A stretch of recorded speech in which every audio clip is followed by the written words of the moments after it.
안녕하세요. 서울연세법학원 부동산학개론을 강의하고 있는 신동성입니다. 계산문제 특강 네 번째 시간을 마련했는데요.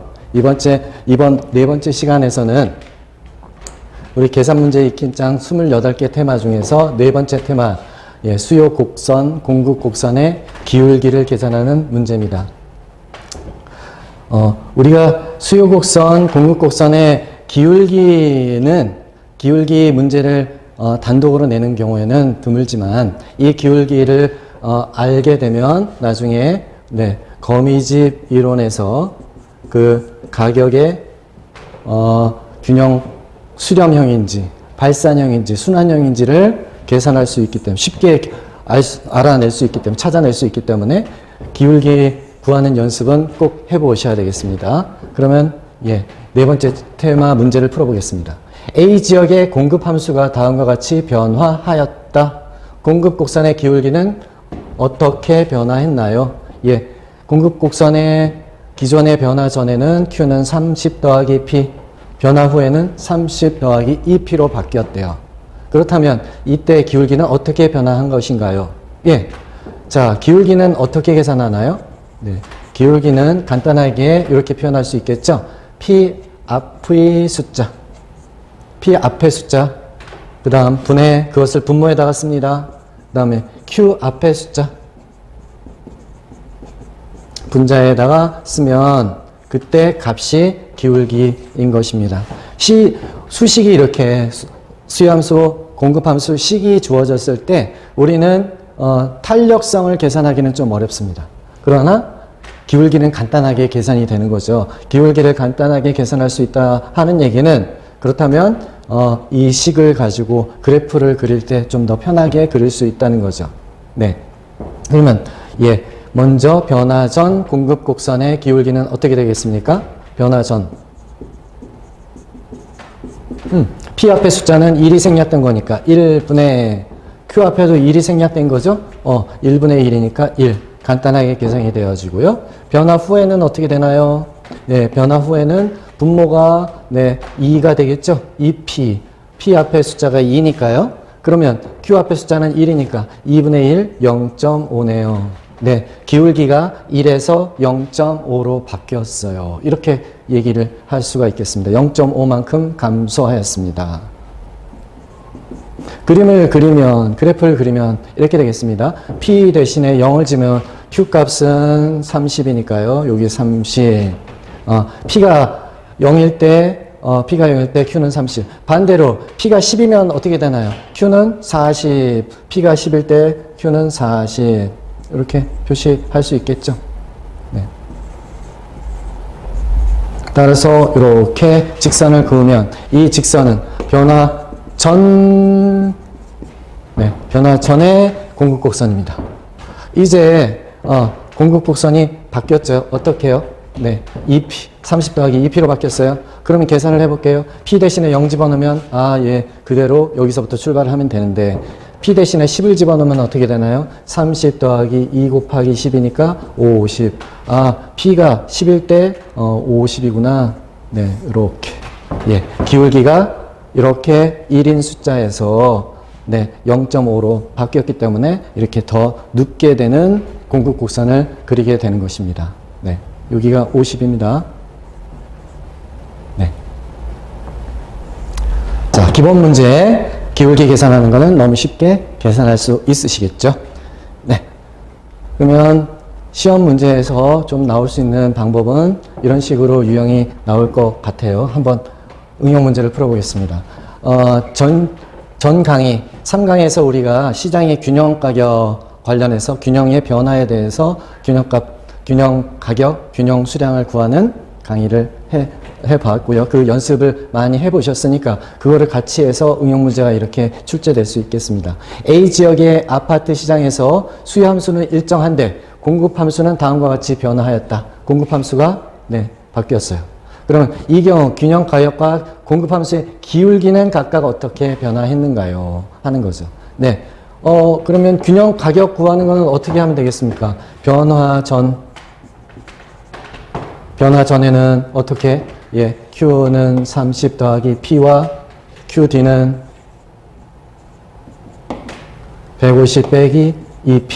이 두 개씩이 만나서 균형 가격, 균형 수량이 계산될 거고요. 이거는 30 더하기 P는 150 빼기 EP 하게 되면, 네, P는 문자는 문자끼리, 숫자는 숫자끼리 계산을 해보죠. 그러면 여기 EP가 왼쪽으로 이사 가는 게 낫겠죠? 3P는 150 빼기 30. 그래서 오른쪽 계산하면 120. P는 기존의 균형 가격은 40이 나옵니다. 왜? 120을 3으로 나눠주게 되니까. 그렇죠? 예, 이거는 우리가 전 시간에 너무 많은 연습해봤기 때문에 이제는 뭐 쉽게 계산할 수 있으셔야 되겠습니다. 기존의 가격의 균형 가격은 이랬습니다. 이제 변화했죠? 변화 후에는 어떻게 되나요? 공급곡선이 3 더하기 2P. 네, QS는 그대로, QD는 그대로. 150 빼기 2P. 따라서 왼쪽이 같으니까 오른쪽 길이 갖다 놓고 보면 3 더하기 2P는 150 빼기 2P가 되겠죠. 이것도 문자는 문자끼리, 숫자는 숫자끼리 이항 정리를 적용하면 2P 더하기 2P는 150 빼기 30. 따라서 왼쪽은 4P가 될 거고요. 오른쪽은 120이니까 네, 균형 가격은 30이 되네요. 네, 균형 가격은 P 스타 40에서 P 스타 30으로 10만큼 감소했어요. 이렇게 균형 가격은 그렇게 변했다는 걸 찾을 수 있으셔야 되겠고요. 계산을 하면. 그 다음에는 어떻게 되나요? 공급함수가 변화 전의 공급함수 기울기는, 예, 변화 전 공급함수 기울기는 어떻게 된다고요? 변화 전 기울기는 P 앞의 숫자분의 Q 앞의 숫자. 그러니까, 예, 1분의 1. 1이네요. 변화 후는 어떻게 되나요? 네, P 앞의 숫자분의 Q 앞의 숫자. 2분의 1, 0.5네요. 네, 가격은 10만큼 감소했고, 기울기는 0.5만큼 감소했습니다. 네, 그게 정답이 되겠죠? 네, 기울기는 너무 쉽게 계산할 수 있으니까 꼭, 예, P 앞의 숫자분의 Q 앞의 숫자. 그러면 지금은 이제 우리가 공급함수를 계산을 했는데요. 수요함수 기울기를 한번 계산해 볼까요? 네, 수요함수가 QD는 150 빼기 2P입니다. 그럼 수요함수의 기울기는 어떻게 나오나요?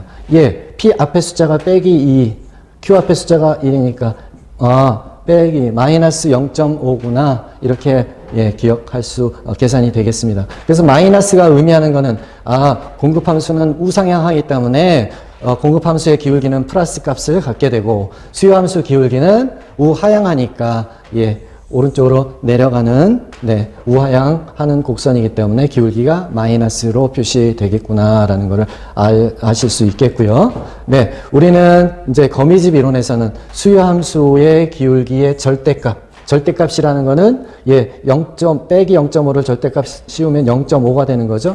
그 크기만, 부호를 빼고 크기만 비교를 해서 그 결론, 네, 발산형인지 순환형인지 혹은, 네, 수렴형인지를 결정할 수 있겠습니다. 꼭 이 수요함수 기울기 절대값과 공급함수 기울기의 절대값을 계산하는 방법을, 예, 익혀 두셔야 되겠습니다. 네, 설명이 있으니까 꼭 계산문제 익힘장을 통해서 반복을 해주시고요.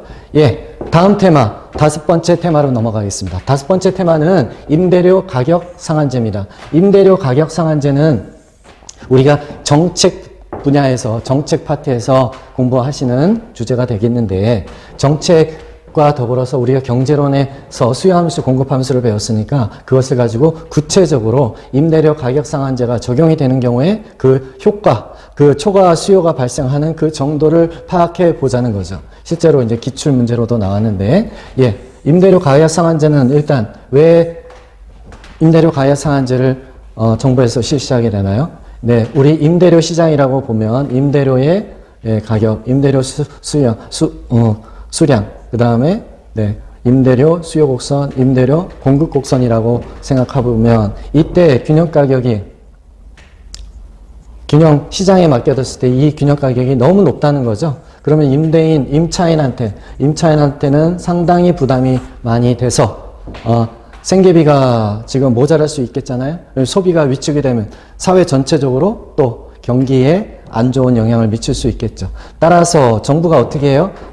이 균형 가격이 너무 비싸니까 균형 가격대로 하지 말고 균형 가격보다도 낮은 가격, 낮은 가격에 상한 가격을 설정하고 상한 가격 외에는 임대료 계약을 하지 마라라는 그 제도를 실시한다는 거죠. 그렇게 되면 그 낮은 가격에서는 임대인은 임대하고자 하는 공급량이 이렇게 줄어들 거예요. 네, 너무 낮은 가격이기 때문에 그럴 바에는 임대 안 놓겠다. 다른 거로 전용을 해서 쓰겠다. 그리고 임차인은 균형가격보다 더 낮은 가격에 임대료가 형성이 되기 때문에 수요량은 늘어날 수밖에 없겠습니다. 그러면 수요량과 공급량과의 차이, 요 간격만큼 시장에서는 어떤 일이 벌어지나요? 초과 수요가 발생할 수밖에 없을 겁니다. 이 초과 수요, 그 초과 수요나 혹은 초과 공급의 그 양을 계산하라는 문제겠죠. 확인을 해보자 하는 거예요. 일단 임대료 가격 상한제가 시장 균형 가격 이하로 이상으로 놓으면 이거는 임대료 가격 상한제의 의미가 없으니까 정부는 항상 시장 균형 가격보다 낮은 가격의 임대료 가격 상한선을 두게 되고 임대료 가격 균형 가격보다 낮은 임대료 가격 상한에서는 항상 초과 수요가 발생하게 되니까 따라서 단기적으로는 임차인한테 임대료가 절감이 되니까 좋은 것 같이 느껴질 수 있겠죠. 그러나 시장에서는 임대 물건이 부족해서 결국 수요자들이 이렇게 경쟁하게 되고 따라서 부작용이 나타나게 되겠죠. 이중가격제, 암시장이 발생하거나 혹은 임차인이 거주 자유가 제한이 됩니다. 왜? 새로운 동네에 이사하고 싶은데 그쪽에서는 물량이 없어요. 그러면 임차할 수가 없으니까 이사를 마음대로 못 가게 되는 거죠.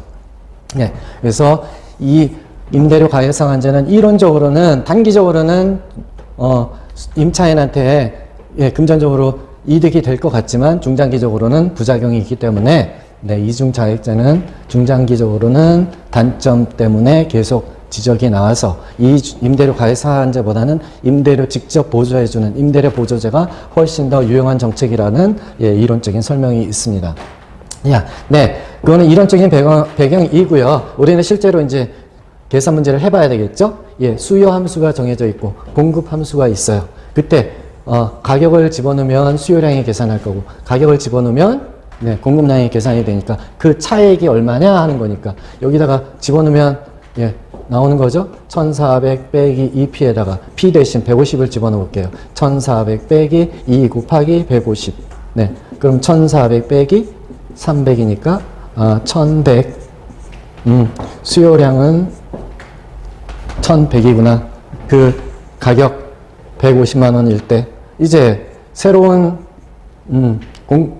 공급함수는 공급량은 얼마인데요? 150일 때 200 더하기 4p니까 여기다가 p 대신 150을 집어넣어야 되겠죠? 200 더하기 4 곱하기 150. 200 더하기 4 곱하기 150 하면 600이 나오겠네요. 그러면 합치니까 800. 그러면 공급량은 800, 수요량은 1100. 따라서 1100 빼기 800인 300이 어떤 숫자인가요? 초과 수요인가요? 공급인가요? 초과 수요죠? 수요가 1100, 공급이 800이니까 초과 수요가 발생하고 300만큼의 초과 수요가 발생합니다. 당연히 지금 임대료 가격 상한제가 균형 가격보다 낮은 가격에 설정이 되면 초과 수요가 발생하게 되는 것이지요. 그래서 이중가격제의 초과 수요를 계산하기 쉽게 계산할 수가 있겠습니다. 그러면 그 기본 문제의 계산은 차근차근 해서 또 한번 그대로 옮겨 적어서 한번 공부해 보시고 또 답을 덮고 이제 해설을 덮고 한번 직접 풀어보시기 바랍니다. 자, 이번에도 초과 수요량 계산하기 응용 문제인데요. 왼쪽 여러분이 직접 해보시고 오른쪽 문제 풀어보도록 하겠습니다. A지역의 오피스텔 공급 함수가 QS는 3P 이거 A지역 오피스텔 시장 수요 함수는 D는 1600 빼기 P이다. 이때 임대료 가격 상한이 300만으로 정해져 있대요. 그러면 그때 초과 수요량은 얼마인가요? 이 P 대신에 300을 집어넣으면 되는 거죠? 따라서 공급량은 3 곱하기 300이니까 900이 나오네요. 여기는 수요량은 1600 빼기 300이니까요. 1300이네요. 따라서 초과 수요량은 1300 빼기 900인 400만큼의 초과 수요가 발생하네요. 초과 수요. 여기 금방 답을 찾을 수 있겠습니다. 따라서 다시 정리하면 수요함수, 공급함수가 정해져 있어요. 그때 가격을 대입을 하면 그때에 상응하는 공급량, 그때에 상응하는 수요량을 계산하고 그 차이가 초과 수요 혹은 초과 공급으로 나타날 텐데 임대료 가격 상한제에서는 균형 가격보다 낮은 가격으로 상한을 한다면 항상 초과 수요가 발생할 수밖에 없겠습니다. 네. 그래서 해설이 있으니까 참고로 하시고요. 네. 우리 항상 학개론 수업은 선택 그리고 집중하고 반복해 주시면 고득점이 보장됩니다. 또 다음번 해설 시간에 또 뵙겠습니다.